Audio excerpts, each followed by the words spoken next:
Good morning, నేను Rajesh. Welcome to news analysis.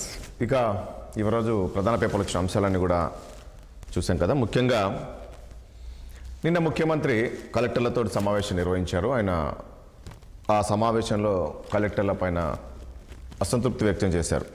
కలెక్టర్లు కొందరు సీరియస్గా పనిచేయట్లేదు, మీకు పనిచేయడం ఇష్టం లేకుంటే చెప్పండి, వేరే చోటికి ట్రాన్స్ఫర్ చేస్తాను తప్ప మీరు ఇలా ఆఫీసులో కూర్చొని ఆర్డర్లు చేయడం, ఆఫీసులో కూర్చొని పనులు చేయడం అనేది ఈ ప్రభుత్వంలో కుదరదు అనే విధంగా ఒక రకంగా చెప్పాలంటే ఒక వార్నింగ్ ఇచ్చినట్టు తెలిసింది.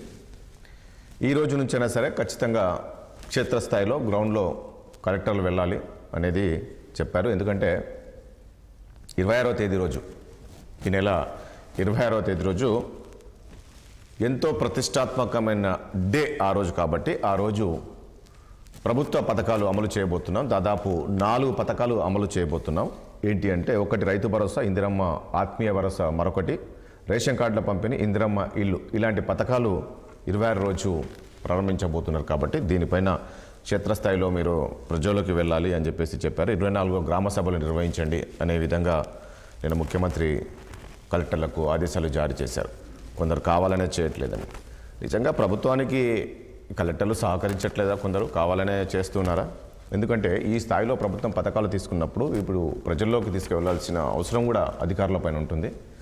మరి ఎందుకు ఆ రకంగా అధికారులు చేస్తున్నారు? ఎందుకు నిన్న ముఖ్యమంత్రి గారు ఆ స్థాయిలో కలెక్టర్లకు పైన సీరియస్ అవ్వాల్సిన పరిస్థితి వచ్చింది? దాంతోపాటు ఇక రేపు అంటే 12వ తేదీ ఆదివారం రోజు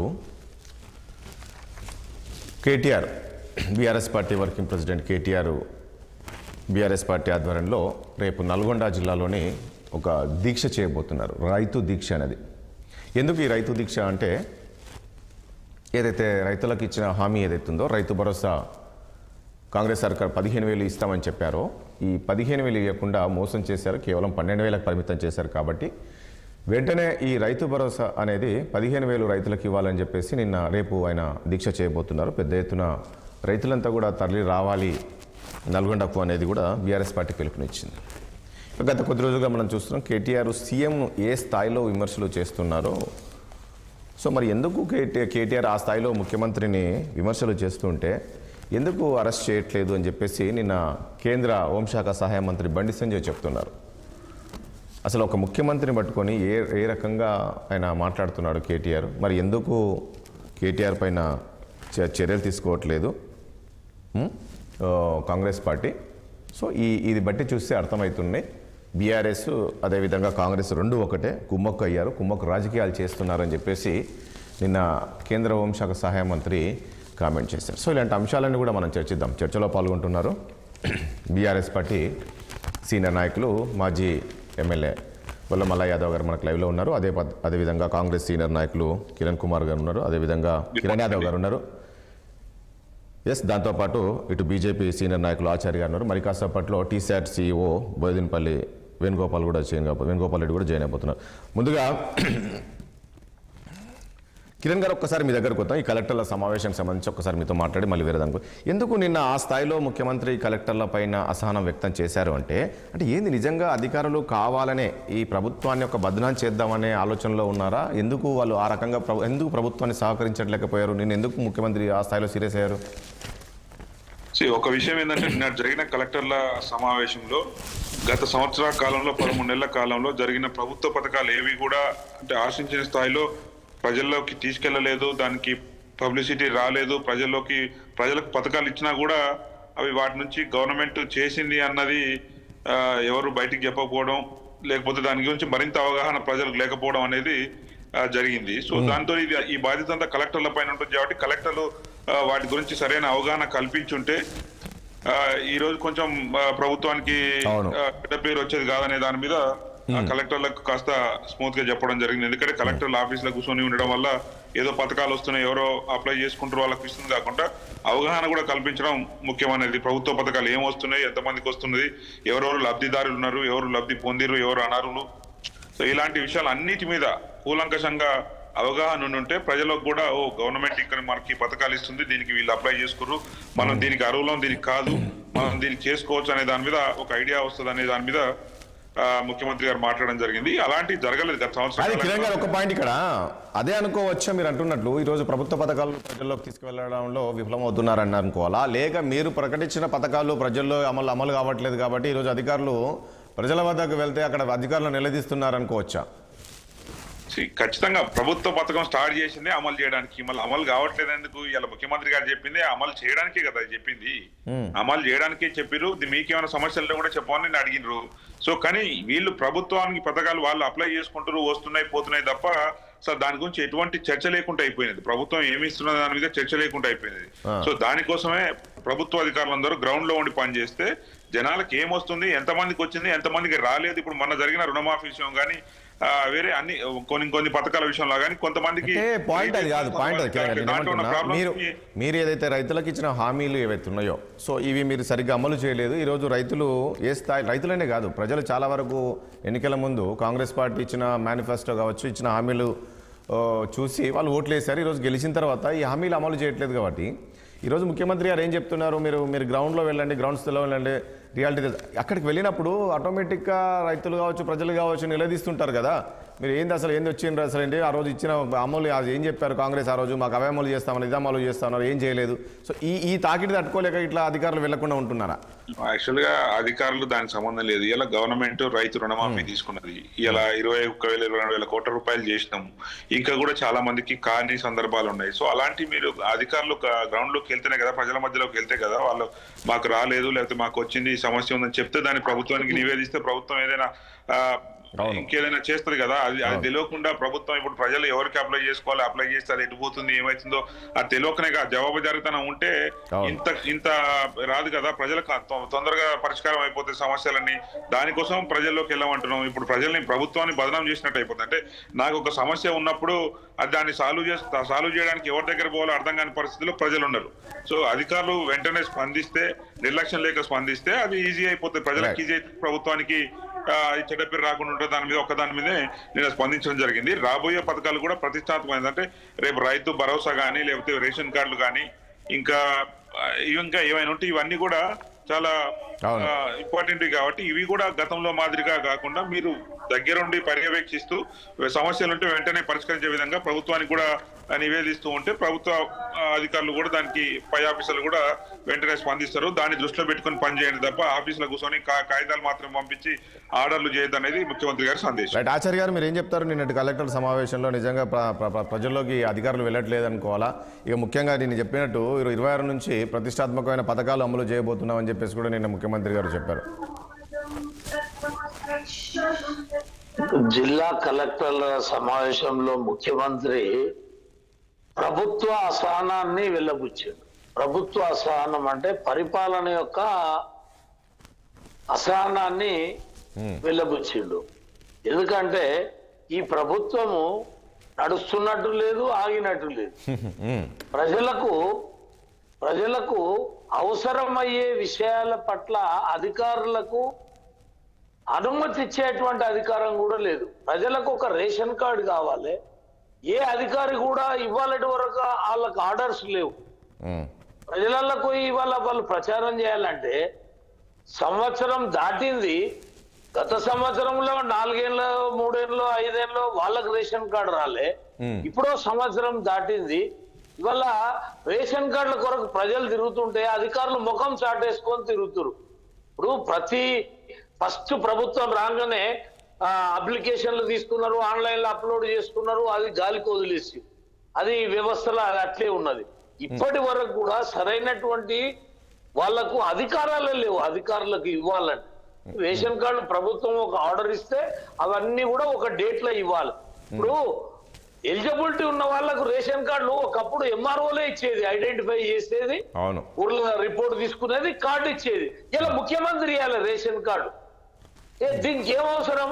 ఎవరికి రేషన్ కార్డు లేదో, ఎవరికి ఎలిజిబిలిటీ ఉన్నారో, ఎవరు దారిద్ర్య రేఖకు దిగువలు ఉన్నారో, బీపీఎల్ కు వాళ్ళు కింద ఉన్నారో వాళ్ళకు ఎందుకు ఇవ్వలేకపోతున్నాం, వాళ్ళు ఎందుకు ఇవ్వలేకపోతున్నాం అనేది మనం గుర్తుంచుకోవాలి. అధికారుల మీద తప్పు పెట్టి అధికారులని దోషులుగా చేసి అధికారులని ఏదైతే మనం ఇవాళ అనుకుంటున్నామో అది మనం ఎంతవరకు కరెక్ట్ అనేది ఇందులో అధికారులు తప్పు లేదంటారు. ఇవాళ ఇందిరమ్మ ఇండ్లు అంటూ 26 స్టార్ట్ చేస్తాడు. సంవత్సరం నుంచి అధికారులు పోయి మీరు చెప్పిండ్రు, అధికారులు పోయి ఎంక్వైరీ చేసిర్రు, వచ్చిర్రు, వాళ్ళకి ఇచ్చే అధికారమే లేదు కదా. ఆచార్య గారు ఒక పాయింట్, ఆచార్య గారు ఈ రోజు ఎవరు ఒక మాట అన్నాడు, రైతు మాఫీ చేసినాం అధికారులు. అయితే వచ్చిన వాళ్ళకల్లా లిస్ట్ చూసి నీకు రైతు బంధు మాఫీ అయిందని కలెక్టర్లు చెప్పాలా? అధికారులు చెప్తారా? అది అగ్రికల్చర్ అధికారులు లిస్టులు వేసిర్రు, వచ్చినోనికి డబ్బులు వచ్చినాయి, దాని విషయంలో అందరికి తెలిసిపోయింది. ఇవాళ ఎంతవరకు కరెక్ట్? మనం ఇవాళ అధికారుల మీద పడి ప్రభుత్వము సరైన నిధులు ఇచ్చిందా? ఇవాళ అధికారులు అంటుండ్రు సర్పంచులు పనిచేసి వాళ్ళకు నిధులు రాక మళ్ళీ ఎలక్షన్లు వస్తే భయపడుతున్నారు సర్పంచులు. అరే మా డబ్బులు వస్తావా రావా, రేపు కొత్త సర్పంచ్ వస్తే ఆయన చేసిన పనులకి బిల్లులకు డబ్బులు తీసుకుంటాడు, మా గతి ఏందని బాధపడుతున్నారు. వల్ల మీరు అనేక పర్యాయాలు ఇదే ముఖ్యమంత్రి కేసీఆర్ డబ్బులు ఇస్తలేరు, సర్పంచులు బాధపడుతున్నారు, మేము ధర్నాలు చేస్తామన్నారు కదా. సంవత్సరం అయింది, ఎవరెవరికి ఎంత పెండింగ్ ఉంది, ఎప్పుడు ఎందుకు ఇస్తలేము అనేది ఆలోచన చేయాలి కదా. వాళ్ళ పరిపాలన గాలికి వదిలేసిర్రు. వాళ్ళ పదవులను కాపాడుకోనికే మంత్రుల దగ్గర సమన్వయం లేదు, ప్రజలకు ప్రభుత్వానికి సమన్వయం లేదు. వాళ్ళ ఈ ప్రభుత్వము ఏ రాత్రి ఏ నిర్ణయం తీసుకుంటుందో తెలియదు. హైడ్రా అనేది తీసుకొచ్చిర్రు. ఇలా హైడ్రా తర్వాత అనేక రకాలుగా కాదు ఆచార్య గారు ఇక్కడ ఒక పాయింట్. ఆచార్య గారు మీరు అన్నట్లు, నేను ఇంతకుముందు అన్నట్లు ఎవరన్నా కాదన్నా, ఈ రోజు వచ్చిన 1 year లోనే మనం చూసాం ఫ్రీ బస్సు తీసుకొచ్చారు, సిలిండర్ తీసుకొచ్చారు, 500 200 పవర్ ఫ్రీ తీసుకొచ్చారు, దేశంలో ఎక్కడ లేని విధంగా 2 లక్షల రుణమాఫీ చేశారు. ఇవన్నీ ఎక్కడ ప్రజలకు తీసుకువెళ్ళారండి? ప్రభుత్వము ఒక స్కీమ్ పెట్టినప్పుడు, ఒక్క నిమిషం నేను చెప్తా, ప్రభుత్వం ఒక స్కీమ్ పెట్టినప్పుడు లబ్ధిదారులు దాన్ని పొందిన వాళ్ళకి తెలుసు మేము ఇది ప్రభుత్వం ద్వారా పొందినము అని. ప్రభుత్వం ద్వారా పొందని వాళ్ళు, అర్హులు రావాల్సిన వాళ్ళు ఎవరికైతే చెందాలనో వాళ్ళకి రానప్పుడు వాళ్ళు బాధపడుతున్నారు. వాళ్ళ అరిచేతుల తేనె పోసి మోచేతి నాకు ఇచ్చినంత మాత్రాన మొత్తం ఏదో శరీరం అంతా వాళ్ళ నేను ఒకటే చెప్తున్నా, ప్రభుత్వము గాడి తప్పింది. ఈ మంత్రుల ముఖ్యమంత్రి మధ్యలో సయోధ్య లేదు.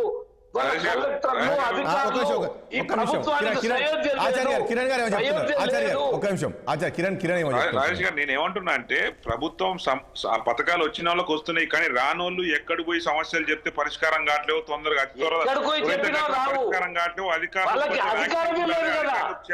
అధికారమే లేదు కదా చేసేది. ఆ పరిస్థితి ఎక్కడ చెప్పండి. ధరణి వల్ల సంవత్సరం నుంచి రైతులు లక్షల మంది కలెక్టరేట్ల దగ్గర లక్షల పెండింగ్లు ఉన్నాయి. సంవత్సరం అయింది మీరు వచ్చి ఎన్ని ఫైళ్లు పెండింగ్లు క్లియర్ చేసిర్రు? మళ్ళా ఇప్పుడు భూమాతాని ఇవన్నీ తీసుకొచ్చి ఇప్పుడు సాక్షరం చేశారు కదా. ఆచార్య గారు 10 సంవత్సరాలు అదే కదా, 10 సంవత్సరాలు పెండింగ్ ఉన్నాయి, మీరు ఎందుకు చేయలేకపోయారు? వాళ్ళు చేయడానికి ప్రజలు వాళ్ళని పక్కకు తప్పించారు. రాజేష్ గారు గతంలో ధరణి తీసుకొచ్చి వెంటనే ధరణి రద్దు చేస్తామన్నారు. కలెక్టర్ల చుట్టూ రద్దు చేస్తున్నారు. సంవత్సరం మీరు అనుకున్న భూములను క్లియర్ చేసుకున్నారు. ఆచార్య గారు ప్లీజ్. గతంలో ఓన్లీ భూమికి సంబంధించిన బాధితులు ఎవరైతారో వాళ్ళు మాత్రమే కలెక్టరేట్ల తిరిగే సందర్భాలు, మిగతా అన్ని ఖచ్చితంగా వారం రోజులు 4 రోజుల్లో సమస్యలు పరిష్కారమయ్యే సమస్యలు కలెక్టర్ చేతిలో ఉన్నాయి. కానీ ఈ భూమికి సంబంధించిన అనేది ప్రతిదీ కూడా భూభారతి ధరణిలో ఉన్నాయి కాబట్టి దానికోసం తిరుగుతున్నారు. ఇప్పుడు భూభారతి చట్టం తీసుకొచ్చినాం, అది కూడా క్లియర్ అయిపోతుంది. ఒకటి ఆచార్య గారు అనేది ఏంటంటే ఆయన కానీ ఇప్పుడు అధికారులకు అధికారాలు లేవంటే అధికారులు ఏం చేస్తారు? తప్పు పట్టడానికి ఏముంది? అధికారులకి వాళ్ళు చెయ్యండి. రైట్. మల్లా యాదవ్ గారు ఏంటి ఈ రోజు ప్రభుత్వ పథకాలు తీసుకువెళ్ళడం గ్రౌండ్లో తీసుకెళ్లి ప్రజల్లోకి తీసుకువెళ్లడంలో ఈ రోజు నిజంగా అధికారులు విఫలమయ్యారని నేను ముఖ్యమంత్రి గారు నిన్న మాట్లాడారు. మనం ఎంతో ప్రతిష్టాత్మకంగా తీసుకున్న పథకాలు ఇవి. ఈరోజు దేశంలో ఎక్కడ లేని విధంగా ఈరోజు రైతులు రుణమాఫీ చేసాం, 2 లక్షల రుణమాఫీ ఈరోజు ప్రజల్లోకి వెళ్ళలేదు, నెగిటివ్ వెళ్తుంది. అంటే అధికారులు తీసుకెళ్ళకపోయారని నిన్న ముఖ్యమంత్రి గారు అసహనం వ్యక్తం చేశారు. ఇక్కడ ఇంతకుముందు ఆచార్య గారు అన్నట్లు ప్రభుత్వం ఒకవైపు నడుస్తున్నట్టు లేదు, అట్టని చెప్పి ఆగినట్టు లేదు. అదేవిధంగా ఇటు అధికారులకు సరైన పవర్స్ ఇవ్వట్లేదు అనే విధంగా చెప్పారు. నిజమైన ఆ పరిస్థితి ఉందా? ఇప్పుడు మనం ఏదైనా ఇచ్చి మీరు ఇది అమలు చేయండి అని అంటే అమలు చేసే బాధ్యత ఉద్యోగం వస్తుంది. ప్రభుత్వం ఇచ్చింది ఏంది? రైతు బంధు మామూలుగా వేస్తామని చెప్పేసి మొదటి దఫాలో 2 ఎకరాల నుంచి 3 ఎకరాల వరకు వేసారు, మిగతా ఆపేసారు. రెండోసారి ఏనేలేదు. ఇప్పుడు మళ్ళీ 15,000 నుంచి 12,000 రూపాయలు అన్నారు. ఆ 12,000 రూపాయలు ఎవరికి ఇస్తారు, ఎన్ని పంటలు వేసిన వాళ్ళకి ఇస్తారు, ఏ భూములకు ఇస్తారు, ఎటువంటి వాళ్ళకి ఇస్తారు అనేది ఇంతవరకు నియమ నిబంధనలు, దానికి సంబంధించిన డబ్బులు రాలేదు. దీని మీద ఏమైనా ప్రచారం చేయాలి అధికారులు? రుణమాఫీ ఉంది, రుణమాఫీ చేసినామన్నారు, దానికి లెక్కలకు పొంతం లేదు. మొదటి దఫాలో కేబినెట్ లో ఒక రకంగా అన్నారు, ఇంకో రకంగా అన్నారు. వ్యవసాయ శాఖ మంత్రి ఒక రకంగా అంటాడు, డిప్యూటీ సీఎం ఒక రకంగా అంటాడు, సీఎం ఒక రకంగా అంటాడు.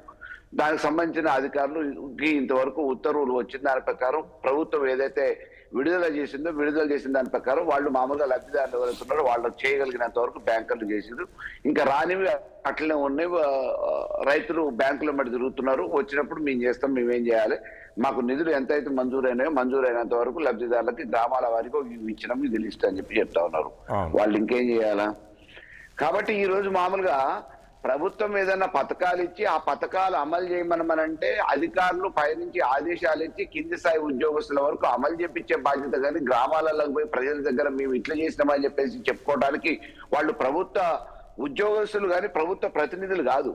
ఆ ప్రభుత్వానికి అనుబంధంగా ఉండే ఆ పార్టీ కార్యకర్తలపై ప్రచారం చేసుకుంటారు. మా పార్టీ, మా ప్రభుత్వం ఈ రకంగా మీరు అవకాశం ఇస్తే అధికారంలో అంటే గ్రౌండ్ లోకి వెళ్ళి ప్రజా సమస్యలు తెలుసుకోవట్లేదని ఇప్పుడు ముఖ్యమంత్రి గారు అనేది ఏంటంటే మీరు వెళ్ళట్లేదు, వెళ్ళాలి కదా. ఇప్పుడు గురుకుల ఉంది ఇష్యూలో, అక్కడ కనీసం మనం చూస్తాం ఏం జరిగింది అనేది. కనీసం అక్కడ కలెక్టర్ వెళ్ళిన పరిస్థితి లేదు. కనీసం ఒక రోజు నిద్ర చేయాల్సిన పరిస్థితి ఉంటుంది. అక్కడ వెళ్ళి ఒక ఫుడ్ తినాలి, ఎట్లా ఉంది, అవన్నీ చాలా ఉన్నాయి కదా. అవన్నీ ఏమైనా చేశారా? చేయలేదు కదా. రాజేష్ గారు, ఇప్పుడు దాన్ని నియంత్రించాల్సింది ఎవరు, పర్యవేక్షించాల్సింది ఎవరు? ఇంతవరకు దానికి సంబంధించిన పై స్థాయి మంత్రులు ఎవరన్నా మామూలుగా దాని మీద రివ్యూ చేసిరా? దాన్ని పర్యవేక్షించమని చెప్పేసి ఏమైనా ఆదేశాలు ఇచ్చిరా? ఎప్పటికప్పుడు దీనికి సంబంధించి మామూలుగా గురుకుల పాఠశాలలో ఒక ఇన్సిడెంట్ అయిన తర్వాత, 2 ఇన్సిడెంట్లు అయిన తర్వాత ఎందుకైతుందని చెప్పేసి పైన ఉన్న కేబినెట్ మంత్రులు లేకపోతే ఆయా జిల్లాకు సంబంధించిన మంత్రులు ఎక్కడైతే మామూలుగా అయిందో ఆడ స్థానికంగా ఉన్న ప్రజాప్రతినిధులు ఎందుకు జరుగుతుంది, ఈ లోపం ఎక్కడుంది, ఎవరి వల్ల అవుతుంది, ఈ పర్యవేక్షించే పరిస్థితి, అధికారులను అప్రమత్తం చేసే పరిస్థితి ఎవరు తీసుకున్నారు చెప్పండి? వరదలు వచ్చి కొట్టుకపోతే కనీసం పట్టించుకున్న వాళ్ళు లేడండి. కాలువలు కొట్టుకపోతే, పంట పొలాలు నష్టపోతే, మేట పడితే పట్టించుకున్న నాదు లేడు. ఇల్లు కొట్టకపోతే దాని గురించి పట్టించుకున్నోడు లేడు. కాబట్టి ఏంటంటే ఈ రోజు పైన పర్యవేక్షించేటోడు ఉంటే ఆటోమేటిక్ గా కింద ఉద్యోగస్తులు కూడా అప్రమత్తం అవుతారు. దానికి సంబంధించిన నిధులు ఇస్తే దాన్ని అమలు చేసే బాధ్యత అధికారులు తీసుకుంటారు. ఈ రోజు మీరు పిండి కొద్ది రొట్టె అన్నట్టు పిండి ఇవ్వకుండా నువ్వు రొట్టె చేసినా అని చెప్పు అంటే అబద్ధం. ఎన్ని రోజులు నువ్వంటే చెప్పగలుగుతావు ఒక నాయకుడు కాబట్టి, అధికారం ఉంది కాబట్టి ఇలా ఏమన్నా నువ్వు మాట్లాడింది చెల్లుబాటు అవుతుంది. కానీ అధికారులు చెయ్యంది చేసినట్టు ఎట్లా చెప్పగలుగుతారు? ఇవాళ ప్రభుత్వం 550 కోట్ల రూపాయలు కేవలం పబ్లిసిటీ కోసం ఖర్చు పెట్టింది ప్రభుత్వ ఖజానా నుంచి. ఈ పబ్లిసిటీ కోసం మహారాష్ట్ర ఎన్నికలైతే పబ్లిసిటీ కోసం కోట్ల రూపాయలు ఖర్చు పెడుతుంది. విజయోత్సవాల పేరు మీద మామూలుగా నువ్వు సభలు సమావేశాలు పెట్టి అడ్వర్టైజ్మెంట్లు ఇచ్చి రికార్డింగ్ డాన్సులు చేపించేసి అట్టహాసం చేసుకుంటుంది. కానీ ఏమైంది? రైతులకు ఏం జరిగింది అని చెప్పేసి రుణమాఫీ అయిందా? రైతు బంధు వచ్చిందని చెప్పేసి రైతులు విజయోత్సవాలు చేసిందా? నవ్వుకుంటున్నారు కింద. ఒకటి మలయాళ గారు, ఇప్పుడు ఈరోజు 26వ తేదీ రోజు నేను ఇంతకుముందు అన్నట్లు ఒక ప్రతిష్టాత్మకమైన డే. ఆ రోజు ప్రభుత్వం ఒక 4 పథకాలు తీసుకొస్తుంది. ఈ పథకాల అంశం సంబంధించి ఏం చెప్తారు? ఒకటి రైతు భరోసా, ఇందిరమ్మ ఆత్మీయ భరోసా, ఒకటి రేషన్ కార్డుల పంపిణీ, ఇందిరమ్మ ఇల్లు. అంటే ఇది కూడా సేమ్ ఈ గతంలో ఏదైతే రైతు రుణమాఫీ చేసిన వాళ్ళు అట్లే ఉంటుందా ఈ పథకం, లేక ఎట్లా చూస్తారు దీన్ని బీఆర్ఎస్ పార్టీ? నేనేమంటున్నా, 26వ తారీఖున మీరు చేయాలనుకుంటున్నప్పుడు అమలు చేయాలనుకున్న పథకాలు, దానికి సంబంధించిన అధికారులు, ప్రిన్సిపల్ సెక్రటరీస్ కానీ కలెక్టర్స్ కానీ వాళ్ళకి ఆదేశాలు ఇచ్చి ప్రభుత్వం ఇంత విడుదల చేస్తుంది, ఈ పథకాలకి వీటిని వెంటనే అప్రమత్తమై చేయడానికి కావాల్సిన నిర్ణయాలు తీసుకోండి, అధికారులను అప్రమత్తం చేయండి, ఈ కింది స్థాయి వరకు తప్పకుండా లబ్ధిదారులకు పోవాలి అనేది ఒక దిశానిర్దేశం ముఖ్యమంత్రి చేయాలి. కానీ మీరు ఇట్లా చేయట్లేదు, అట్లా చేయట్లేదు, గ్రౌండ్ లోకి పోవట్లేదు, నేను ఆడమన్నది ఆడట్లేదు, నా గురించి మీరు పొగడట్లేదు అని చెప్పి చెప్తే ముఖ్యమంత్రి అధికారులు ఆ పని చేయడానికి ఉండరు కదా. మీకు సంపూర్ణమైన అవగాహన, అసలు ఒక నిర్ణయం తీసుకుంటున్నప్పుడు దాని మీద సంపూర్ణమైన అవగాహన మీకు ఉండాలి కదా ఒక ముఖ్యమంత్రిగా. మీకు ఆ అనుభవం ఉంటే కింది అధికారులకు కూడా సూచనలు సలహాలు ఇస్తున్నప్పుడు దాని రూల్ పొజిషన్ కూడా చెప్పి మీరు ఇట్లా ఇంప్లిమెంట్ చేయండి అని చెప్పి చెప్పొచ్చు. ఈ రోజు అధికారులు తెలియని వాళ్ళ ముందు మామూలుగా చెవులకి పిడకలు కడతా ఉంటారు. మీకు పూర్తి అవగాహన ఉండి చెప్పి చేపించుకునే బాధ్యత మీకు ఉండాలి. వ్యవసాయం చేసినా, వ్యాపారం చేసినా దాని మీద అవగాహన ఉంటే కింది స్థాయి ఉద్యోగస్తుల్ని మీరు ఈ పని చేయండి ఈ పని చేయండి ఇన్స్ట్రక్ట్ చేసి చేపించుకుంటారు. అదే రకంగా ముఖ్యమంత్రికి అవగాహన లేక ఏదో చిందులేసి ఏదో ప్రభుత్వ వైఫల్యం అవపడుతుంది, ప్రజలు తిరుగుబాటు చేస్తున్నారు. ఇప్పుడు మూసి ఉంది, మూసి దాని మీద ముఖ్యమంత్రికి ఎందుకు అవగాహన లేదు అండి? మీరు ఒకటి అంటారు అంటే పరిపాలనా అనుభవం గురించి, పరిపాలనా అవగాహన గురించి చెప్తున్నారు. ఇంత ముందు అధికార పార్టీ ఒక క్యాబినెట్ మంత్రిగా చేసిన ఆయన కాదు. ముఖ్యమంత్రికి అవగాహన అనేటువంటి అంశం కాదు ఇక్కడ. అది బీఆర్ఎస్ చేసినటువంటి కొన్ని కేసులల్లో అధికారులు కూడా నిర్లిప్తమై ఆ కేసులలో వచ్చిర్రు. ఇవాళ అధికారులలో కూడా ఒక చర్చ వచ్చింది. ప్రభుత్వం ఉన్నప్పుడు గవర్నమెంట్ అధికార ఏదైతే ప్రభుత్వ మంత్రులు, ముఖ్యమంత్రులు ఆర్డర్లు ఓరల్కి ఇస్తారు, రిటర్న్కి ఇస్తారు. మేము వాళ్ళు చెప్పినప్పుడు మేము చేస్తున్నాం, కేసులలో ఇరుకుతున్నాం. మమ్మల్ని రక్షిస్తున్నది ఎవరు? ప్రభుత్వాలు, ప్రజలు మార్చుకుంటున్నారు. కానీ మేము ఉండాల్సి వస్తుంది, మేము చేయాల్సి వస్తుంది. వాళ్ళ ముఖ్యమంత్రి కొన్ని విషయాలు చెప్తుంటాడు, ఈ పని చేయండి, ఆ పని చేయండి, చేస్తారు. వాళ్ళు అది చెయ్యను అని ఏ అధికారి, ఏ కలెక్టర్ కూడా ముఖ్యమంత్రికి కానీ మంత్రులకు కానీ వ్యతిరేకంగా కానీ ఎమ్మెల్యేలు చెప్పింది చేయకపోతేనే అక్కడ ఉద్యోగాల్లో ఉండనిస్తలేరు, ట్రాన్స్ఫర్స్ చేస్తున్నారు. అటువంటి పరిస్థితులలో అధికారులలో భయాందోళన వచ్చింది. ఇప్పుడు జరుగుతున్న కేసులలో అధికారులు ఉన్నారు. ఇలా వాళ్ళు స్టేట్మెంట్ ఇచ్చారు, మాకు ఎలాంటి సంబంధం లేదు, ఇది ఆయన ఆర్డర్ ఇచ్చిండు, మేము చేసినాము, మాదేం తప్పు. ఆచార్య గారు చూద్దాం సార్. అధికారులకు అయితే నిన్న ఒక ముఖ్యమంత్రి ఒక వార్నింగ్ ఇచ్చినట్టు అనిపించింది. మరొక అంశము, నిన్న కిరణ్ గారు ఒక పాయింట్, నిన్న బండి సంజయ్ గారు మాట్లాడాడు, కేంద్ర హోంశాఖ. ఆయన సూటిగా ఒక ప్రశ్న చేశాడు, ఏంది అది ముఖ్యమంత్రిని పట్టుకొని కేటీఆర్ ఆ స్థాయిలో మాట్లాడుతున్నారు, ఒక మాట కాదు ఒక కథ కాదు, అసలు లొట్టపీసి ముఖ్యమంత్రి అంటారు, చిట్టినాయుడు అంటారు, మరొకటి అంటాడు. ఈ స్థాయిలో విమర్శలు చేస్తున్నా కూడా ఎందుకు కేటీఆర్ పైన చర్యలు తీసుకోవట్లేదు అనేది, అంటే ఇద్దరి మధ్య ఏంటి, కేటీఆర్ అదేవిధంగా రేవంత్ రెడ్డి మధ్య ఏదేమో లోపాయికార ఒప్పందం ఉందా అనేది ఈరోజు ప్రధానంగా ఆయన నిన్న మాట్లాడారు. నిజంగానే ముఖ్యమంత్రి ఏ స్థాయిలో మాట్లాడుతున్నారో మనం చూస్తూ ఉన్నాం. అంటే రాజేష్ గారు ఇప్పుడు బీజేపీ నాయకులు కానీ మిగతా నాయకులు కానీ ముఖ్యమంత్రి గారిని తిడితేనో లేకపోతే ఇంకేదో చేస్తేనో వెంటనే తీసుకుపోయి లోపలేయడానికి ఏమి ఇలా గతంలో మాదిరిగా నియంత్రణ ప్రభుత్వం నడిపిస్తలేము. ఇక్కడ ఇలా ప్రజాస్వామ్యబద్ధమైన ప్రజాపాలన నడిపిస్తున్నాం. వాళ్ళు మాట్లాడిన దానికి ఖచ్చితంగా దానికి వేరే విధంగా చర్యలు ఉంటాయి. కానీ ఆయన మాట్లాడినాగానే తీసుకుపోయి మేము జైల్లో పెట్టి కూర్చోబెడతాం, మా ముఖ్యమంత్రిని తిడతావా నువ్వు అట్లా అని చెప్పి నేను తీసుకొస్తాం, జైల్లో కూర్చోబెడతాం, అరెస్ట్ చేస్తాం, ఇంకోటి చేస్తాం అంటే అది మా నియంత్రణ ప్రభుత్వం కాదు కదా. ఖచ్చితంగా అన్నిటికీ చర్యలు ఉంటాయి, అన్నిటి కూడా ఒక ప్రాసెస్ ప్రకారం, సిస్టమ్ ప్రకారం ముందుకు పోతుంది. ఆయన గతంలో 50 కోట్ల రూపాయలు దారి మళ్ళీ దాని మీద ఆరోపణలు ఉన్నాయి, దాని మీద కేసు అయింది, ఏసీబీ వాళ్ళు ఎంక్వైరీ చేస్తున్నారు. తర్వాత ఏం చేయాలనేది ఏసీబీ చూసుకుంటుంది. దాంట్లో ఏం లోటుపాట్లు ఉన్నాయి, ఏం తప్పులు ఉన్నాయి, ఏం అవినీతి జరిగింది అనేది ఎంక్వైరీలో ఖచ్చితంగా తెలుస్తుంది.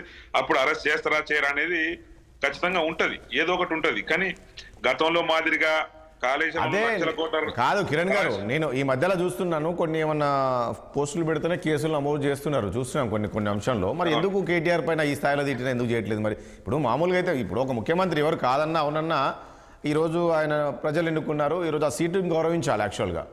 అలాంటివి చేయకుండా ఈ రోజు లొట్టపీస్ అనడము, సన్యాసి అనడం ఉండాలి కదా. గతంలో 10 సంవత్సరాలు మంత్రిగా పనిచేసి అమెరికాలో చదువుకొని వచ్చి 80,000 పుస్తకాలు చదివిన వాళ్ళ తండ్రి గారి దగ్గర నేను నేర్చుకున్నా అని చెప్పిన వ్యక్తి ఈ రోజు ఏది పడితే అది మాట్లాడుతున్నట్టే వాళ్ళ విజ్ఞతకు వదిలేస్తున్నాం. ఇలా ప్రతి దానికి మేము ముఖ్యమంత్రి అన్న ప్రతిసారి కేసు పెట్టుకుంటూ పోతే ఇలా 1000 కేసులు చేయాల్సి వస్తుంది. కానీ ఇలా మేము ప్రజాపాలన మీదనే ఎక్కువ దృష్టి పెడుతున్నాం. ఇలాంటి వాళ్ళు మాటలు మాట్లాడినని పట్టించుకోవాల్సిన అవసరం లేదు. ఎందుకంటే ప్రజలందరూ గమనిస్తున్నారు ఎవరు విజ్ఞత ఏమున్నది, ఎవరు నాలెడ్జ్ ఎంతున్నది, ఎవరు దేని గురించి మాట్లాడుతున్నారు అనేది పట్టించుకోవాల్సిన అవసరం మాకు లేదు. ఇలా బండి సంజయ్ గారు అన్న మాటలకు ఒకటే చెప్పదలుచుకున్నాం. గతంలో మీ అమిత్ షా, మీ హోంమంత్రి గారు, మీ ప్రధానమంత్రి గారు వచ్చి తెలంగాణ రాష్ట్రంలో 1,00,000 కోట్ల కమిషన్ అయింది, కాళేశ్వరం ప్రాజెక్టు ఏటీఎం లాగా తయారైపోయిందని సాక్షాత్ హోంమంత్రి, ప్రధానమంత్రి చెప్పారు. దాని మీద ఖచ్చితంగా విచారణ చేపిస్తాం, లోపడేస్తాం, జైలుకి వేస్తాం. ఇంకా బండి సంజయ్ అయితే ఒక జైలు గదే తయారు చేయించడం చెర్లపల్లిలో, చెంచల్గూడ అని చెప్పిండు. ఇలా మరి వాళ్ళు ఇంకా అది కాకుండా అలా కేంద్ర మంత్రి కిషన్ రెడ్డిని పట్టుకొని రండా మంత్రి అన్నాడు. మరి ఆ రోజు ఎన్ని కేసులు పెట్టి వీళ్ళు ఎంతమంది లోపడేసిరు, ఏం చేసిర్రు అది సమాధానం చెప్పాలి. ఊరికే కాంగ్రెస్ బీజేపీ ఒకటైపోయిందంటే ఎట్లయితుంది? గతంలో బీజేపీ టీఆర్ఎస్ 2 ఒకటే పోయినాయి, మరి వాళ్ళని ఏం చేయలేకపోయారు కదా. మరి ఇప్పుడు కూడా కనీసం ఇప్పుడు మళ్ళా ఈయన కేంద్ర మంత్రి అయిన కిషన్ రెడ్డి గారు కేంద్ర మంత్రి ఉంటారు, మరి ఈయనే కదా బీజేపీ అధ్యక్షుడు ఉన్నప్పుడు బీజేపీ ఆఫీస్ లో కౌంట్ డౌన్ పెట్టిండు, ఇలా రేపు అరెస్ట్ చేస్తాం, జైలు చేస్తాం, రూమ్ రెడీ చేస్తాం అని. మరి ఇవాళ ఏం చేస్తారు? ఎవరు గాడిద పనులు తోముతారు? ఇలా ఖచ్చితంగా ఆ రోజు చెప్పినాం, ఈ రోజు కూడా చెప్తూనే ఉన్నాం కదా. కమిషన్ ఏమని చెప్పినా ఇప్పుడు కమిషన్ నడుస్తుంది. మరి మీరు దాని గురించి మాట్లాడారు. అది కాదండి కిరణ్ గారు, పాపం బండి సంజయ్ గారు తట్టుకోలేకపోతున్నారు ముఖ్యమంత్రి గారిని ఆ రకంగా మాట్లాడుతుంటే. గతంలో బీఆర్ఎస్ నేతలు అన్నారు కనీసం ముఖ్యమంత్రి రేవంత్ రెడ్డి గారిని ఒక మాట అంటే చాలు వెంటనే బండి సంజయ్ వచ్చేస్తాడు, బండి సంజయ్ ముఖ్యమంత్రి గారికి ఒక రక్షణ కవచంగా మారాడు అని చెప్పేసి బీఆర్ఎస్ నేతలు అంటున్నారు. బండి సంజయ్ కాదు, ఇవాళ తెలంగాణ రాష్ట్రంలో ఉన్న చాలా మంది లీడర్లకు ఏంటంటే రేవంత్ రెడ్డి గారు పోరాటి అలా ముఖ్యమంత్రి అయినా ఊరికేనే ముఖ్యమంత్రి సీట్ల కూర్చోలేదు. ఆయన పోరాట పట్టి వచ్చి చాలా మంది ఆయనకు అభిమానులు అవుతుంటారు. దాంట్లో బండి సంజయ్ కూడా అభిమానులు అవుతుండొచ్చు. ఆయన మీరు అన్నట్టు కూడా ముఖ్యమంత్రి గారిని ఏమన్నట్టు తట్టుకోలేకపోయి మాట్లాడుతుండొచ్చు, అంతే తప్ప అంతవరకు ఓకే. కానీ కాంగ్రెస్ బీజేపీ పార్టీ రెండు ఒకటే, టీఆర్ఎస్ పార్టీ రెండు ఒకటేనే అంటే అది తప్పది. ఎందుకంటే కాంగ్రెస్ టీఆర్ఎస్ పార్టీ ఇవాళ ఏ స్థాయిలో పోరాడుతుందో ఇవాళ ప్రజలందరూ చూస్తున్నారు, ఎవరి మీద ఎవరు యుద్ధం చేస్తున్నారో చూస్తున్నాము.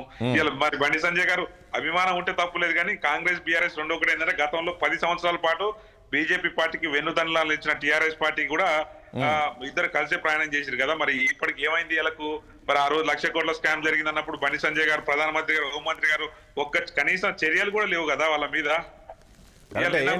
ఆచార్య గారు, ఆచార్య మల్లయ్య గారి దగ్గరికి వెళ్ళే ముందు మీ దగ్గరికి వచ్చి మల్లయ్య గారు ఇష్యూ బండి సంజయ్ గారు ఎట్లా మాట్లాడు, ఏ భావంతో మాట్లాడు అనేది కాదు. ఇక్కడ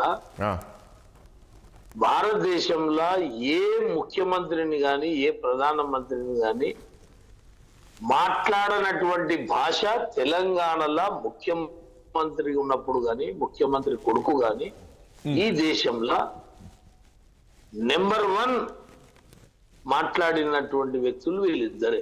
మిగతా టిఆర్ఎస్ పార్టీలో చాలా మంది మేధావులు ఉన్నారు. ఒక్క నిమిషం కిరణ్ అన్న, ఢిల్లీ ఎలక్షన్ల గురించి మాట్లాడుతూ ప్రియాంక గాంధీ బుగ్గల మాదిరిగా ఢిల్లీ రోడ్లను చేస్తామని మాట్లాడిన సందర్భం ఉంటే మరి దాని గురించి ఆన్సర్ ఇప్పుడు మరి ఆయన తీసుకుపోయి మేము లోపడేయాలా? ఇక్కడ మేము కేసు కూడా పెట్టాం, మరి తీసుకొచ్చి లోపడేస్తాం. మరి దానికి మీరేమంటారు? కిరణ్ గారు అడిగారు క్వశ్చన్ ఆచార్య గారు. మంచిది, నేను ఏమంటున్నా అంటే ఆయన మాట్లాడేది మంచిది అని కూడా నేను అంటలేను, అది తప్పే, అది తప్పే. ఎవరం కూడా ప్రజాస్వామ్యబద్ధంగానే మాట్లాడాలి, ప్రజలు దాన్ని గుర్తించి హర్షించేటట్టు మాట్లాడాలి. ఇవాళ మేము సంబరాలు ఏం చేసుకుంటలేము. ఆయన ఏ రకంగా అన్నా ఏదన్నా ఆశ అనేది ఒక స్త్రీని ఆ రకంగా అనడం తప్పే అనేటువంటిది నేను మనస్ఫూర్తిగా చెప్తున్నా. అది నేను క్షమాపణ కూడా చెప్తున్నా, ఆ మాట మాట్లాడడం పద్ధతి కాదు. మళ్ళీ ఇక్కడ కూడా ఇవాళ ఆనాడు ముఖ్యమంత్రి ప్రధానమంత్రిని పట్టుకొని కూడా మాట్లాడు. ఇప్పుడు కాంగ్రెస్ పార్టీ కానీ లేకపోతే ఇతరత్ర జాతీయ పార్టీలు చాలా ఉన్నాయి, రాష్ట్రీయ పార్టీలు ఉన్నాయి. ఎప్పుడు కూడా ఇంత ఘోరంగా కేసీఆర్ మాట్లాడినట్టు ఘోరంగా మాట్లాడలే. కేసీఆర్ కంటే ఇప్పుడు ఇంకా ఎక్కువ కేటీఆర్ మాట్లాడుతున్నాడు. నేను అనేది చదువుకున్నాడు, విజ్ఞుడు, ఆయన విదేశాలల్లో ఉద్యోగం చేసిండో చదువుకున్నాడో నాకు తెలియదు, మంచి భవిష్యత్తు ఉన్నది. మాట్లాడేటువంటి భాష వల్ల లొట్ట పీసు, నా ఎంట్రుక, ఇవి ఇప్పుడు ఎట్లుంటుందంటే సన్యాసి అనేవి వాళ్ళ నాయన అంటాడు, ఈయన ఏం. అయితే నేను ఏమంటున్నా అంటే ఇప్పుడు ఇది సెకండ్ పార్టీ, ఇప్పుడు కాంగ్రెస్ అధికారంలో ఉంటే ఆచార్య గారు ఒక పాయింట్ ఇక్కడ. ఆచార్య గారు, ఈ 2 పదాల మధ్యలో బాగా కేటీఆర్ వాడుతున్నాడు. ఒకటి ఏంటంటే లొటపీస్ అనే వర్డ్ ఏంటనేది తెలుసుకున్నాం మేము ఏం దాన్ని, ఎందుకంటారు. తర్వాత చిట్టినాయుడు అంటాడు, ఎందుకు అసలు అట్లా వర్డ్స్ యూజ్ చేస్తుంటాడు పదే పదే ఆయన. ఇప్పుడు ఒక మాట అండి, ముఖ్యమంత్రి అనేటువంటి భావన అనేది ఉండాలి. ఇవాళ రేపు ఆ ప్రజలు ఆశీర్వదిస్తే ఎవరైనా ముఖ్యమంత్రి కావచ్చు, అందరు లొటపీస్ అన్నట్టే. ఇక ఇప్పుడు ఆయన ముఖ్యమంత్రి లొటపీస్ అంటే రేపు భవిష్యత్తులో ఎవరైనా లొటపీసులే. ఇక ఏ విలువ ఉన్నట్టు ప్రజలు ఓట్లేసి రాజ్యాంగబద్ధంగా బాబాసాహెబ్ అంబేద్కర్ ఇచ్చినటువంటి రాజ్యాంగం ప్రకారం అయినాక ఇక నువ్వు లొటపీస్ అంటే ఉత్తరప్రదేశ్ ముఖ్యమంత్రి చిట్టినాయుడు ఇప్పుడు ఇంకా ఏం భాష అనేది అది. నేను మళ్ళా నన్ను కూడా జవాబు చెప్పమంటే ఏం చెప్పలేడు. ఆయన కూడా ఏ రోజు కూడా తప్పు మాట మాట్లాడలే. నేను ఒకటే చెప్పేది, ఇట్లా మాట్లాడితే ప్రజలు రిసీవ్ చేసుకుంటారు అని అనుకుంటే తప్పది. వందల సార్లు కేసీఆర్ అట్లా మాట్లాడినందుకే ప్రజలు దాని అనేక రూపాలుగా అవకాశం ఉన్నా కూడా మళ్ళా ముఖ్యమంత్రి కాలేకపోయిండు. ఇలా ఎవరు రేవంత్ రెడ్డి కూడా చాలా సార్లు ఇట్లే మాట్లాడు. ఆయన కూడా భాష మార్చుకోవాలి. ముఖ్యమంత్రి అయ్యిండు, ముఖ్యమంత్రి అయినాక భాష మారాలి, ఆయన విధానం మారాలి. ఆయన ఇంకా నేనేదో చిన్నపిల్లలు లేక నేను కూడా అట్లే మాట్లాడతా అని ఆయన కూడా మాట్లాడొద్దు. గౌరవాన్ని ఇచ్చిపుచ్చుకోవాలి. లాగుల తొండలెక్కిస్తా లేకపోతే ఇంకే ఇవన్నీ నేను ఇంతకు ముందు మిత్రుడు అన్నాడు ఢిల్లీలో అట్లా, తప్పే. నేను చెప్తున్నాను, అనొద్దు, అట్లా మాట్లాడొద్దు, వద్దాగా మాట్లాడాలి. దాని భాష వల్ల ప్రజల ఏం గౌరవం పెరగదు. అది ఎందుకు ఆచార్య గారు ఏమంటున్నా ఈ మధ్యలో ఇప్పుడు అసహనం అంటే వీళ్ళు కేసులు తోడుతున్నారు, రేపు మాపు జైలుకు ఊకుంటే మేము ఊకోలేదా? అప్పుడు అధికారంలో వచ్చినప్పుడు కాంగ్రెస్ వాళ్ళు తప్పులు చేస్తే మేము ఊకోలేదా? ఇవాళ ఎందుకు ఈ నా మీద ఎందుకు చేయాలి అనేటువంటిది. ఇప్పుడు నిన్న మొన్ననే వాళ్ళ చెల్లెలో ఆమె పోయి వచ్చింది. ఇప్పుడు నేను పోతున్నా, నేను పోయినాక ఇంకా మన మా డాడీకి ఇట్లా పోతాడో ఏమో, ఏంది ఇది మా ఎంబడి పడ్డారు ఇలా అని గురయ్యి మాట్లాడుతున్నాడు తప్ప ఆ భాష మంచిది కాదు. వాళ్ళ నాయన ఇప్పటికన్నా చెప్పాలి. ఇప్పుడు ఏందైపోయిందంటే చేసే తప్పులను కప్పిపుచ్చుకోనికే కాదు. ఆచార్య గారు విమర్శలు ఏమొస్తున్నాయంటే మీ మీద సరే ముఖ్యమంత్రి గారిని తిడితే బండి సంజయ్ గారు స్పందిస్తున్నారు.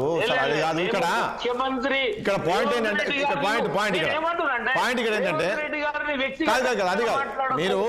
మీరు ముఖ్యమంత్రి అంటే మీరు స్పందిస్తున్నారు రేవంత్, అది ఎవరు కేటీఆర్ పాయింట్ అది కాదు. మీరు మొత్తం పూర్తి కాదు నా క్వశ్చన్, నా క్వశ్చన్ పూర్తి కాలేదు. కేసీఆర్ ని కేటీఆర్ అనేక రకాల ఆచార్య గారు నా క్వశ్చన్ పూర్తి కాలే. విషయం ఏంటంటే ఆశ పూర్తి కాలే. నేను ఏమంటున్నాను కేటీఆర్ అన్నాడని మీరు అన్నప్పుడు అంటున్నారు, కానీ ఇక్కడ మీరు ఒకటి అన్నారు, మీరు ఒకటి ఆలోచన చేయండి. బీజేపీకి కాంగ్రెస్ కు భావసారూప్యం ఉంటుందండి ఈ దేశంలో. ఈ దేశంలో కాంగ్రెస్ టు బీజేపీ ఎంత ఫైట్ నడుస్తున్నది కదా. ఎట్లా ఒకటైతాం? మా సిద్ధాంతాలకు వాళ్ళకు ఎట్లా వాళ్ళన్నా ఇప్పుడు బీఆర్ఎస్ అధికారంలో ఉంటే కాంగ్రెస్ వాళ్ళు బీఆర్ఎస్ లకు, బీఆర్ఎస్ ఓడిపోతే కాంగ్రెస్ అధికారంలో వస్తే బీఆర్ఎస్ వాళ్ళు కాంగ్రెస్, ఒక బీజేపీ అతను టీఆర్ఎస్ లకు, ఒక కాంగ్రెస్ అతను టీఆర్ఎస్ లకు, బీజేపీలకు ఏదైనా అండి ఎక్కడ?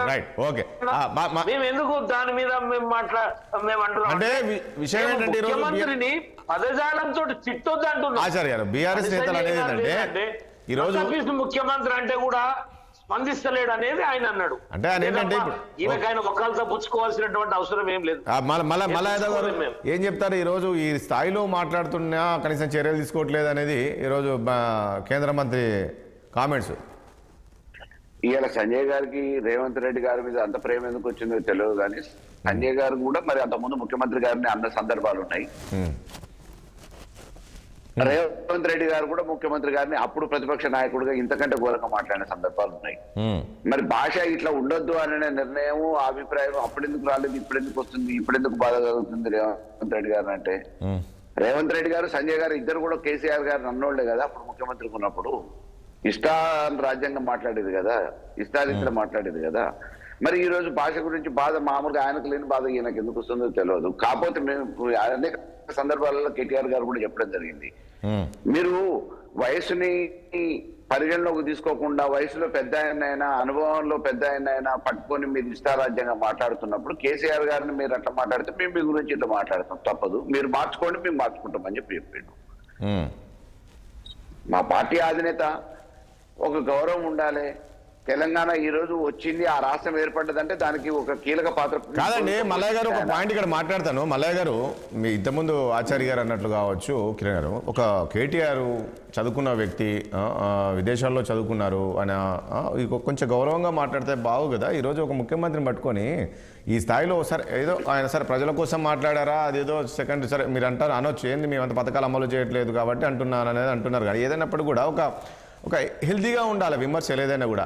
లొట్టపి సీఎం అనడము, చిట్టినాయుడు అనడము, సన్యాసి అనడము, నా ఇంటికి కూడా ఈ టైప్ ఆఫ్ భాష అనేది కరెక్ట్ కాదు. ఒక ముఖ్యమంత్రి బహిరంగంగా వేదిక మీద పేగులు మెళ్ళేసుకుంటా, ఆటం బాంబునైతా, అణుబాంబునైతా, తొండలు గుడ్లు వేస్తా, బుల్డోజర్ లెక్కిస్తా, జెండా కోమటిరెడ్డి ఊపుతాడు, సామెలు బండి నడుపుతాడు, ఈ మాట్లాడు ఒక ముఖ్యమంత్రి వదల అధికార సమావేశాలల్లో, కలెక్టర్ సమావేశాలల్లో ప్రతిపక్షం వాళ్ళని పట్టుకొని ప్రతిపక్ష నాయకుల మీద మామూలుగా మీ ఈ ఇష్టారాజ్యంగా మాట్లాడుతున్నప్పుడు గాంధీ సిద్ధాంతం ప్రకారం ఒక చెంప కొడితే 2 చెంపలు చూపించేది ఎన్నిసార్లు చూపిస్తారు? ఒకసారి చూపిస్తారు, 2 సార్లు చూపిస్తారు. పిల్లి కూడా ఏదో ఒక రోజు మామూలుగా రూమ్ వేసి కొడితే పొలవుతుంది అని చెప్పేసి సామెత ఉంది కదా. ఇక ఎన్నుకుంటూ పోతే అది కూడా ఇప్పుడు మీరు ఒక గౌరవప్రదమైన సీట్లకు వచ్చిన తర్వాత ముఖ్యమంత్రి హోదాలు ఉన్న తర్వాత మీ భాషను ఫస్ట్ మార్చుకోండి. మార్చుకుంటే అందరు మార్చుకుంటారు. ఓకే, ఈరోజు మీకేం సందర్భం వచ్చింది? గతంలో అయిపోయింది. ముఖ్యమంత్రి మీరు ప్రతిపక్షంలో ఉన్నప్పుడు ఏం మాట్లాడారు, ఆయన ఏం మాట్లాడారు అయిపోయింది. మీరు అవన్నీ అనుభవాలను దృష్టిలో పెట్టుకొని ఈరోజు ముఖ్యమంత్రి హోదాలో ముఖ్యమంత్రికి గౌరవప్రదంగా ఉండాలని చెప్పేసి అనుకుంటున్నప్పుడు మీరు వేదికల మీద బహిరంగంగా ఎన్నిసార్లు ఎన్ని రకాలుగా మాట్లాడారు? పేగుల మెళ్ళేసుకుంటా అని అన్నది కాదండి. ఒక ముఖ్యమంత్రి మాట్లాడాల్సిన మాటేనా అది? భాషేనా అది? అణుబాంబనైతా అని అన్నాడు కదా, తొండలేసి కొట్టురు అని అన్నాడు కదా, బట్టలిప్తా అని అన్నాడు కదా. ఇవి బహిరంగ సభలల్లా, అధికారుల సమావేశాలల్లా నువ్వు ఒక బాధ్యతాయుతమైన బండి సంజయ్ గారి కామెంట్స్ ఏ రకంగా చూస్తారు? ఏంటి ఆ స్థాయిలో మాట్లాడుతున్నాడు, అతనిపై చర్యలు తీసుకోవాలి అనేది ఆయన డిమాండ్ చేస్తున్నారు. ఎందుకు చర్యలు తీసుకోవాలి? ప్రేమ ఉంది, రేవంత్ రెడ్డి గారి మీద ప్రేమ ఉంది. అంతర్గతంగా వాళ్ళకేం ఒప్పందాలు ఉన్నాయి. బీజేపీ సిద్ధాంతం ఇంతకుముందు ఆచారాన్ని అన్నట్టు బీజేపీ సిద్ధాంతం కాంగ్రెస్ భావసారూప్యత లేకపోవచ్చు, కానీ బీజేపీలో ఉన్న నాయకులు ఈ రోజు కాంగ్రెస్ తోని అనుకూలంగా వ్యవహరిస్తున్నారు అనటంలో ఎక్కడ సందేహం లేదు కదా. రఘునందన్ రావు గారు ఏం మాట్లాడుతున్నారు హైదరాబాద్ విషయంలో కానీ ఇతరత్ర విషయాలలో కానీ, రఘునందన్ రావు గారు ఈ ప్రభుత్వాన్ని ఎట్లా కీర్తిస్తున్నారు, ఎట్లా సమర్థిస్తున్నారు, అదే రకంగా సంజయ్ గారు ఎట్లా సమర్థిస్తున్నారు. వాళ్ళ అవసరాలు ఉండొచ్చు, వ్యక్తిగతంగా ఒప్పందాలు ఉండొచ్చు, కానీ బీజేపీ సిద్ధాంత పరంగా కాంగ్రెస్ తో కలవకపోవచ్చు, వైరు వర్గాలుగా ఉండొచ్చు, కానీ అంతర్గతంగా వీళ్ళకి ఒక రాజీ ఒప్పందం అయితే జరుగుతుంది అనడానికి స్పష్టమైన అనేక రకమైన అనుభవాలు ఉన్నాయి, అనేక రకమైన సందర్భాలు ఉన్నాయి. కాబట్టి ఇవాళ బీజేపీలో కూడా అంతర్గత ఒప్పందాలతో కాంగ్రెస్ మైత్రి నడుస్తూనే ఉంది. వాళ్ళిద్దరి కలయిక సంపూర్ణంగా నువ్వేం చేయాలి, నేనేం చేయాలి, ఇద్దరం కలిసి బీఆర్ఎస్ మీద ఏం ప్రయోగం చేయాలనే ఒక నిర్ణయాలతోని ఈ భాష అలవాటు చేసింది ఎవరంటారు? ముఖ్యమంత్రి గారు అంటారా? మల్లయ్య గారు ఈ భాషను అలవాటు చేసింది ఎవరు? ముఖ్యమంత్రి గారు ఉద్యమ సమయంలో ఏం మాట్లాడారు, ఏంటిది, ఆ రోజున్న పరిస్థితులు, దాని ప్రకారం అనుభవపూర్వకంగానో ఇంకో రకంగానో ఉద్యమ సమయంలో మాట్లాడినే కాదు, ముఖ్యమంత్రిగా అయినాక ఎన్ని మాట్లాడాడు. ఇప్పుడు మల్లన్న దాచిపెట్టవచ్చు, కానీ ఉద్యమ సమయంలో అందరం సంతోషపడడం ఏదో రకరకాలుగా వారు ప్రేరణ ఇచ్చి ఉద్యమాన్ని ముందుకు నడిపే క్రమంలో మాట్లాడాడు. ముఖ్యమంత్రి అయిన తర్వాత ఆచార్య గారు నేను అంటాను, దేశంలో నాకు తెలిసి ఏ ముఖ్యమంత్రి అంటే ఏ నాయకుడు కేసీఆర్ తిట్టినని తిట్టలేదండి. నాకు తెలిసి కేసీఆర్ తిట్టినని తిట్టు ఈయన అట్లే మాట్లాడుతున్నాడు, ఎవరు ఈయన అట్లే మాట్లాడుతున్నాడు. తప్పు కదా అంటున్నా. మల్లన్న చెప్పినట్టు నిన్న మొన్నటి దాకా ఆయన అన్నాడు కాబట్టి ఇప్పుడు ఈయన అంటున్నాడు, ఈయన అన్నాడు కాబట్టి మళ్ళీ మేమంటున్నాం. ఎందుకు ఇప్పుడు ఏం భాష? ఇప్పుడు ఈ 2-3 రోజులు 10 రోజులల్లా టీవీ పేపర్లు టీవీలు ఎవరు మాట్లాడుతున్నారు, ఎవరు తప్పు మాట్లాడుతున్నారు తీయండి. కేటీఆర్ కు ఆ అహంకారం ఎందుకని అంటున్నా. ఆ భాష ఎందుకు మార్చుకోడు? ఇంకా అధికారంలో ఉన్నామనే అహంకారం ఎందుకు వస్తున్నది? అదే నేను చెప్తున్నాం. రేవంత్ రెడ్డిని తిడితే వ్యక్తిగత ఆచార్య గారు ఇప్పుడు అహంకారం అనుకోవాలా, లేకుంటే ప్రజలకు ఇచ్చిన హామీలు అమలు చేయట్లేదు కాబట్టి ఆ బాధతో ఆయన మాట్లాడుతున్నారు. ఆ బాధకు దీనికి ఏమండి? అది ఉంటే అందరం అంటలేమా? ఇప్పుడు హరీష్ రావు గారు ఉన్నారు, ఇంత ఘోరంగా మాట్లాడాడు కదా. మల్లయ్య గారు ఇంత ఘోర అహంకారం వచ్చిందండి వీళ్ళకు. పదవులు పోయినా కూడా ఇంకా అహంకారం. ఆమె కొత్త రాగం తీసుకున్నది ఇక బీసీలను ఉద్ధరిస్తాను. మల్లయ్య గారు నేను మల్లన్న ఎవరైనా పార్టీలకు బద్దులమై మాట్లాడాలి, తప్పదు. ఏం చేయాలి? సో ఈ లెక్కన కాదు, ఈ లెక్కన కేటీఆర్ మాట్లాడిన మాటలు చూస్తే పార్టీకి మరింత నష్టం అండి. ఇది అహంకారము, అంతేనా? అహంకారంతో మాట్లాడుతున్నారు లేక బాధతో మాట్లాడుతున్నారు మల్లన్న? ఒకసారి ఓపిక పడతారు, 2 సార్లు ఓపిక పడతారు. మేము కూడా ఎందుకు ఓపిక పడుతున్నాం? ఆయన అన్నిసార్లు అన్నా, అన్ని మాటలు అన్నా, మీరు ఎందుకు మాట్లాడట్లేదు అనేటోళ్ళు కూడా ఉంటారు కదా. తప్పకుండా స్పందిస్తాం కదా. ఇప్పుడు ప్రభుత్వంలోకి వచ్చిన తర్వాత ఒక బాధ్యతాయుత స్థానంలో ఉండి ముఖ్యమంత్రి హోదాలోనే ఇష్టారాజ్యంగా పేగులు మెళ్ళేసుకుంటా, లేకపోతే బట్టలు ఇప్పుతా, తొండలు లాగులు వదులుతా, వదిలి కట్టేసి కొడతామని అంటే మరి ఈ భాషని మేము కూడా ఖండించాల్సిన అవసరం, ఆయన వర్కింగ్ ప్రెసిడెంట్, డెఫినెట్ గా ఖండించాల్సిన అవసరం ఉంటది. ఇక మామూలుగా మేము గాంధీ విధానం ప్రకారం ఒక చెంప కొట్టింది కదా, ఒక బూతు తిట్టినావు కదా, ఇంకా 4 బూతులు తిట్టు అని చెప్పేసి మేము చెప్పలేక డెఫినెట్ గా ఖండిస్తారు. అందరు అదే రకంగా ఉండరు కదా. రైట్ కిరణ్ గారు, ఒకటి వీళ్ళందరూ ఇప్పుడు మల్లన్న గాని మీరు మాట్లాడేటప్పుడు ఏంటంటే గతంలో ఎప్పుడు కూడా ఇలాంటి లేవు. కేసీఆర్ గారు ముఖ్యమంత్రి అయిన తర్వాతనే, తెలంగాణ ముఖ్యమంత్రి అయిన తర్వాతనే ఇలాంటి లాంగ్వేజ్ అంతా తెలంగాణ రాష్ట్రంలోకి వచ్చింది. తద్వారా మిగతా వాళ్ళు కూడా నేర్చుకుంటారు. మేము కూడా సరే ఇప్పుడు మాట్లాడుతున్నది ఏంటంటే గతంలో తొండలు ఎందుకు కొడతాను, లేకపోతే చెట్టు గట్టేసి కొట్టాలి ఎందుకనో అంటే ప్రజలకు మీరు ఇచ్చిన 10 సంవత్సరాల్లో మీరు ఇచ్చిన హామీలు గాలికి వదిలేసారు. ప్రజలు ఆగం అయిపోతున్నారు. మీరు మాత్రం దోసుకుంటున్నారు, దాచుకుంటున్నారు. మీరు లగ్జరీగా బతుకుతున్నారు. ప్రజల బతుకులు ఆగమైన బాధలో మాట్లాడిన మాటలు అవి. సో దాని తప్ప లేకపోతే మేము ఎవరినో పర్టికులర్ ఒక పర్సన్ ఇప్పటికి కూడా మన మూసీ విషయంలో కూడా మూసీని మేము ఏదో బాగు చేస్తామంటే దానికి మేము పాదయాత్రలు చేస్తాం, ఎట్లా చేస్తారో చూస్తాం, ఎవడొస్తాడో చూస్తాం, ఏందో ఎట్లా చేస్తారో మేము కూడా ఎట్లా చేయాలో అట్లా చేస్తాం అని మాట్లాడినప్పుడు ఖచ్చితంగా ఆ ఆవేదనలో ఆ ఎమోషన్ లో వస్తే ఎవడొస్తాడో నేను ఆపడానికి ఎవడొస్తాడో మేము కూడా తొక్కుకుండా పోతాం. దాని ప్రజల కోసం ఏం చేయడానికైనా సిద్ధంగా ఉన్నాం అనేది మాట్లాడిన సందర్భం. అది తప్ప గతంలో ముఖ్యమంత్రి మాట్లాడినట్టు మాట్లాడలేము. అంటే సందర్భం లేకుండా ఎవరిని పడతాని సన్నాసులు రండలు అని మాట్లాడలే. సో మేము ప్రజల కోసం మీరు ప్రజలకు అడ్డుపడతానంటే మాట్లాడుతాం తప్ప మాకు మేమే ఊకనే ప్రెస్ మీట్లు పెట్టి మాట్లాడుతున్నాం. మీరు ఏదైనా సందర్భం చర్యలు చేసినప్పుడు లేకపోతే మీ రియాక్షన్లు ఆ తీరుగా ఉన్నప్పుడు మేము మాట్లాడినాం తప్ప ఇంకోటి కాదు. మేము ఏం చేసినా ప్రజలకు బాగు చేయమని అప్పుడు ప్రతిపక్షంలో ఉన్నప్పుడు చెప్పినాం. ఇప్పుడు కూడా మీరు చేస్తా అంటే అడ్డం పడతా అంటే ఖచ్చితంగా మాట్లాడాల్సిన అవసరం ఉంది. కానీ మీరు మాట్లాడే మాటలు ఏదైతున్నారో మీరు ఈ రకంగా మాట్లాడే 10 సంవత్సరాల తర్వాత మీరు ఇంట్లో కూర్చోవాల్సిన పాము అంటే ఎంత డిజాస్టర్ అయి ఇంట్లో ప్రజలకు ఇంట్లో కూర్చోబెట్టారు. మరి ఇంకా కూడా మీరు అట్నే మాట్లాడితే రేపు రాబోయే రోజుల్లో ప్రజలే ఖచ్చితంగా గుణపాఠం చెప్తారు. ఎందుకంటే ఇలా బండి సంజయ్ లాంటి చాలా మంది అభిమానులు ఉంటారు, కార్యకర్తలు, కాంగ్రెస్ పార్టీ కార్యకర్తలు మీకున్నాం, తెలంగాణ రాష్ట్ర ప్రజలు కూడా ఉన్నారు. సో ఎవడైనా సరే బండి సంజయ్ గారు ఆచార్య అదే అంటున్నారు. బండి సంజయ్ ఏంటి అసలు ముఖ్యమంత్రి ఒక మాట అన్నా కాదండి. కిరణ్ గారు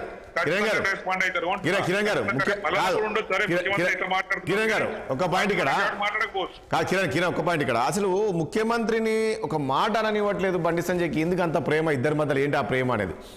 డెఫినెట్ గా ఒకటే విషయం చెప్తున్నా. ఇప్పుడు చెప్తున్నా కదా, మల్లన్నకైనా ఇంకెవరికైనా రేవంత్ రెడ్డి లాంటి ఒక పోరాట యోధుడు ఎక్కడి నుంచో చిన్న స్థాయి నుంచి జడ్పీటీసీ నుంచి ఎమ్మెల్సీ ఎమ్మెల్యే ఎంపీ అయ్యి ఒక రకరకాలుగా ఎదుర్కొంటూ వచ్చినప్పుడు ఆయన అనవసరంగా ఎవరైనా ఆ స్థాయి వ్యక్తిని అంటే ఆ ముఖ్యమంత్రి చేరిని అవమానిస్తే ఖచ్చితంగా ఎవరైనా రెస్పాండ్ అవుతారు. అంటే కొంతమంది పార్టీకి లోపలే ఆయనకు ఇబ్బంది అరే బాధ అనిపించినా కానీ మాట్లాడలేరు. బండి సంజయ్ లాంటి నిర్మమాటంగా మాట్లాడతారు కాబట్టి ఒకవేళ ఏదో రకంగా మలసకండి. ముఖ్యమంత్రిని రేవంత్ రెడ్డి ఉద్యమాన్ని ఆయన ఏదో ఆయన ఇచ్చిన ఇన్స్పిరేషన్ ని చూసి బండి సంజయ్ మాట్లాడలే.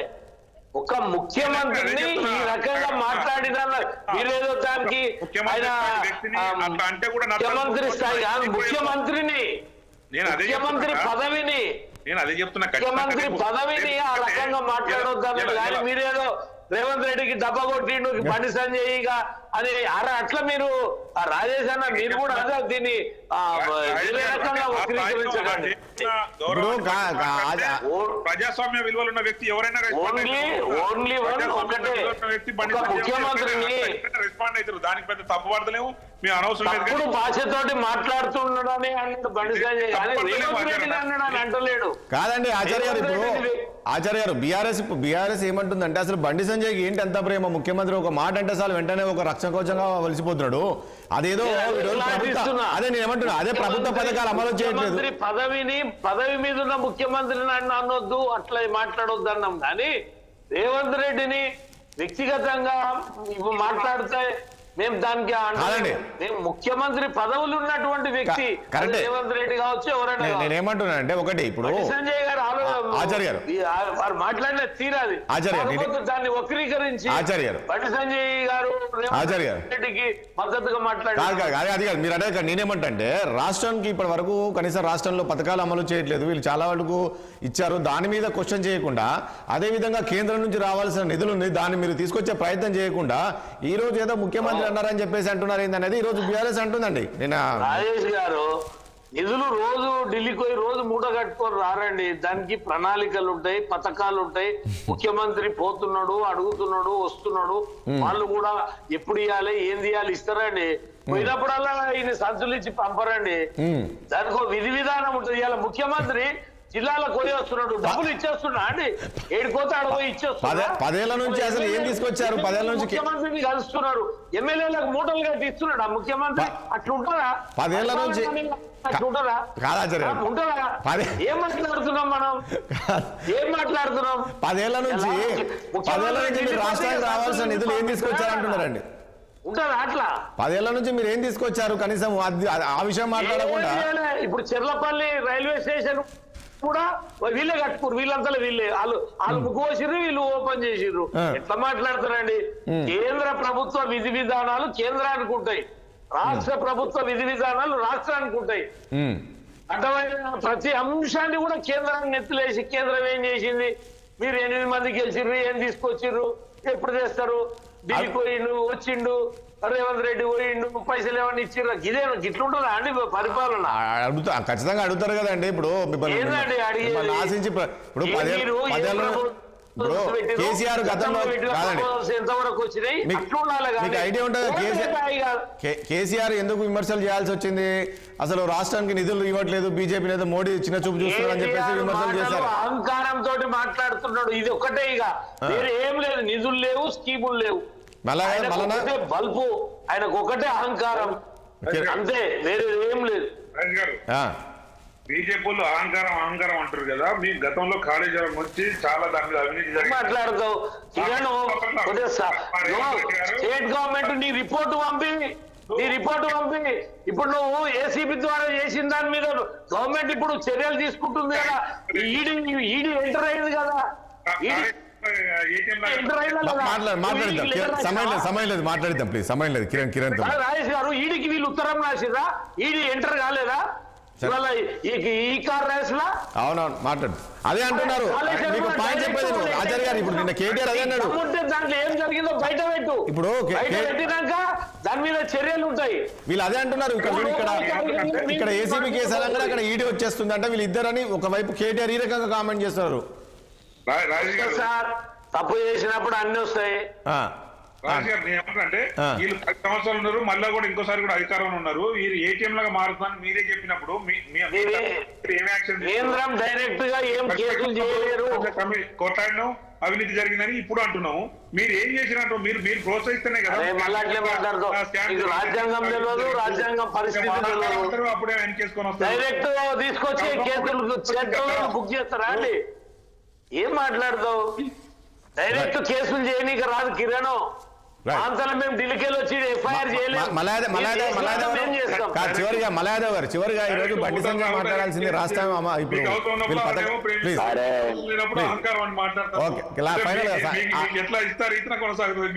మళ్ళా సమయం లేదు ప్లీజ్. ఏం చెప్తాను మళ్ళా ఏమంటారు? ఇప్పుడు బండి సంజయ్ గారు మాట్లాడాల్సింది కనీసం ఇప్పుడు వీళ్ళు ప్రజలకు ఇచ్చిన హామీలు అమలు చేయకుండా ఉన్నారు, దీని గురించి క్వశ్చన్ చేయకుండా ఈరోజు ముఖ్యమంత్రిని తిట్టాడని చెప్పేసి ఎందుకు చర్యలు తీసుకోవట్లేదని అంటే ముఖ్యమంత్రి ఎందుకు అంత ప్రేమ అనే విధంగా ఈరోజు మీరు చెప్తున్నారు. ఇప్పుడు కేంద్రం నుంచి కూడా రాష్ట్రానికి చాలా నిధులు రావాలి, ఇలాంటి విషయాలు తీసుకొచ్చే దాంట్లో బీజేపీ ఉంటే బాగుండేది. కానీ ఇక్కడ ముఖ్యమంత్రిని విమర్శలు చేస్తే వెంటనే ఈ రకంగా కౌంటర్ చేయడం, నేను అందుకే ఇందాకనే అన్నా, బీజేపీ విధానం కాంగ్రెస్ విధానం సిద్ధాంతపరంగా వేరు ఉండొచ్చు, కానీ ఇక్కడ వ్యక్తులుగా రేవంత్ రెడ్డి గారు, బండి సంజయ్ గారు, రఘునందన్ గారు వేరు కాదు అనే విషయాన్ని నేను కరాఖండిగా చెప్తున్నా. ఇవాళ రేవంత్ రెడ్డి గారిని అంటే మామూలుగా ఫస్ట్ కాంగ్రెస్ వాళ్ళు స్పందించట్లేదు, బండి సంజయ్ గారు, రఘునందన్ గారు స్పందిస్తున్నారు. దానికి కారణం ఏంది? అంతర్గతంగా వాళ్ళకున్న ఒప్పందాలు ఏందో, వాళ్ళకున్న వ్యాపార లావాదేవీలు ఏందో వాళ్ళకే తెలియాలి. అది మనం పార్టీలకు తీయాల్సిన అవసరం లేదు. కానీ వ్యక్తులుగా మాత్రం వాళ్ళు ఈరోజు కాంగ్రెస్ నాయకుల కంటే ముందు మాట్లాడుతున్నారు, పక్కనున్న కొలీగ్ మంత్రుల కంటే ముందు మాట్లాడుతున్నారు. మరి అదే రకంగా ఈ ప్రభుత్వంకి తీసుకురావాల్సిన నిధుల విషయంలో వీటన్నిటి గురించి కూడా మాట్లాడితే బాగానే ఉంటది కదా. వాటి గురించి లేదు. ఇలా కాంగ్రెస్ ని సమర్థించడంలో కాంగ్రెస్ నాయకుల కంటే ముందు వరుసలో బీజేపీ నాయకులే ఉంటున్నారు. అది కూడా మంచి శుభపరిణామం. మరి వాళ్ళు అంతర్గతంగా పార్టీల పరంగా మేము ఇయ్యట్లేదు, పార్టీల పరంగా ఒప్పందం ఉందని మేము కూడా చెప్పట్లేదు, కానీ వైరు వర్గాలు ఉండొచ్చు, కానీ అంతర్గతంగా మాత్రం వాళ్ళకు ఒక రాజీ ఒప్పందాలు ఉన్నాయి. ఆచార్య గారు చూసారా దీని ఏ రకంగా మలిచారా?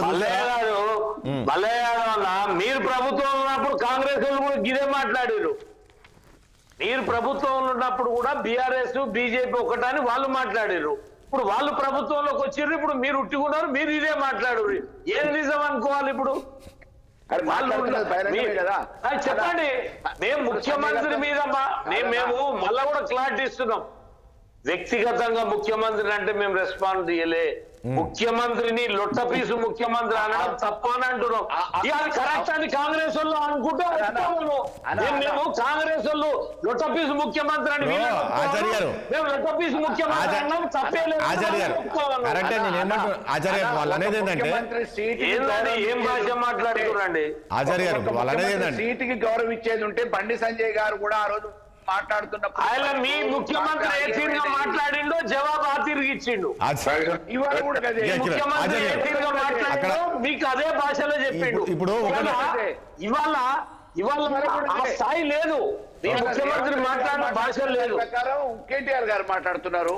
లేదు, అది కాదు. ఇప్పుడు ఆచార్య గారి విషయం ఏంటంటే అక్కడ ముఖ్యమంత్రి తిడితే కాంగ్రెస్ నేతలు కూడా అంత ఆ స్థాయిలో స్పందించారు. బండి సంజయ్కి ఏంటి అంత స్పందిస్తున్నారు? సమయం లేదు, ప్లీజ్. ఒక విషయం చెప్తా.